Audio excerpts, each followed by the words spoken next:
মদের নেশায় 11,000 ভোল্টের বিদ্যুতের খুঁটিতে উঠে শুয়ে পড়লেন যুবক। ঘণ্টার পর ঘণ্টা বন্ধ রাখতে হলো বিদ্যুৎ। উত্তরপ্রদেশের মহারাজগঞ্জ জেলায় ঘটেছে এক অবিশ্বাস্য ঘটনা। মদের নেশায় এক যুবক 11,000 ভোল্টের উচ্চ ক্ষমতা সম্পন্ন বিদ্যুতের খুঁটিতে উঠে তারের ওপর শুয়ে পড়েন। এই দৃশ্য দেখে আতঙ্কিত হয়ে পড়েন স্থানীয় বাসিন্দারা। খবর পেয়ে ঘটনাস্থলে পৌঁছায় পুলিশ ও বিদ্যুৎ দফতরের কর্মীরা।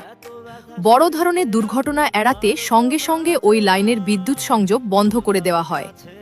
এরপর দীর্ঘ সময় ধরে যুবককে বুঝিয়ে সুজিয়ে নিরাপদে নিচে নামানো হয়। পুলিশ জানিয়েছে ওই ব্যক্তি মদের নেশায় ছিলেন। তার এই বেপরোয়া কাণ্ডের ফলে এলাকায় বিদ্যুৎ পরিষেবা ব্যাহত হয় এবং প্রাণঘাতী দুর্ঘটনার আশঙ্কা তৈরি হয়। পরে তাকে নিরাপদে উদ্ধার করে পরিবারের হাতে তুলে দেওয়া হয়। এ ধরনের বিপজ্জনক কাজ কখনোই অনুকরণ করবেন না।